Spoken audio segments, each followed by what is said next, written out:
bor Sinchar district na Bhoi kila pen bit pen biang bha ha kaba pelong ya election MDC ha kisan tali ki constituency ha Bhoi kaba salong ha karpoi terek uram phang ara jarpsan ban na kaliang ka bor Sinchar district kila pen ngor bha badru la pen biang ki bor pahara khnang ba ka ni election MDC ar jarpsan kan long kaba ya bet ya renti ha ki te kisan tali ki constituency kumbale thu da additional deputy commissioner ko Bhoi ka kong bala kan tiu rani long bakum ka bor Sinchar district kila penyat rinti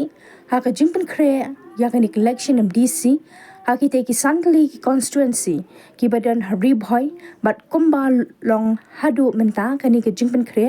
kala ya bet ya rinti klem kinu ki jingpen sha penthun kale thu ru ba kidan laispa lai phui tali polling station Bhoi ha kaba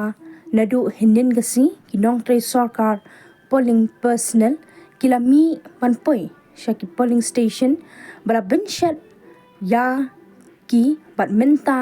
kasingiru kinong tre sarkar kila bateng banlet shaki polling station ba pher ki badan Bhoi na ka benta banlong ki bala penkre ban penyat rinti yakani election MDC kala itu what happening ki jingpen kre la penyat rinti yakani election MDC Bhoi ki dan kan ru tali polling station Kiba omdan Shngaiñ bha vulnerable but kat South League polling station Kiba dan Jingma critical but what lakataru ka bor Sinchar district kila penbiang lupa ki bor pahara khnang makanum dan jingthun ha ka ba penlong ya kan election MDC bagi pai pa kinjit ya kita kinong mi khman shaka ke DC klem kanu ka jingsha penthut ni ka bakta ya ka shangsan ki pai pa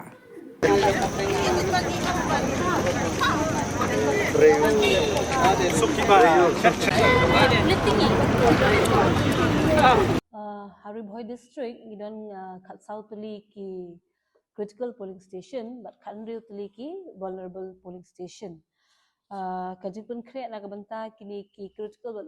vulnerable police station galang kumni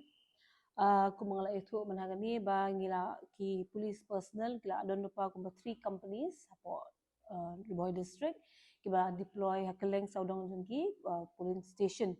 kenang bakin pet ya kasukasan ya kajing niat bet jangka voting haka arhwe terek berila syai ka jingpen create na kaliang jengki police but ki zone apart from zonal magistrate kalong bahaki critical but ki vulnerable PS ngi bu iki security khambon hang tu gidan sangut ki armed personnel but UAE unarmed haki normal PS peding gidan UAE police personnel but haki female PS gidan ki kintai sudah but they ngi bu de ki women armed ki women constable dikini gidi jipun create nak menta ki vulnerable but ki critical polling station but haduk menta kaskin haduk bene prabajemen step ki kiwe ki P-2 or P-1 polling station kila let haduk bene step kila astang move menta by 2 PM menta kaski by RBJ kila let haduk berokan but bangidon kumbandril teliru ki P-2 polling station ki bala move menen kita kidon syajirang baca mau hati but banaduk menen haka por sansteng kini berokan kila poish ki polling station haduk mentahi ka movement jong ki polling personnel kalong smooth but ba ngimpat dan kenu ba ngiyo jeng tep ba kalon ka kenu jengwet hakalentian but rengkat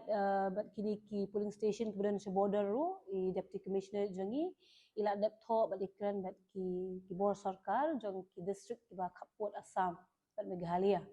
ba kin simkhia ba kijing wan jong ki polling parties ki jongi kinam dan kejung penthot halenti but baki la ban yo kumju ban peniat di election haka sukasan ba hakar kom ka badai tikani kini kejung pen create nak mentagi ki polling station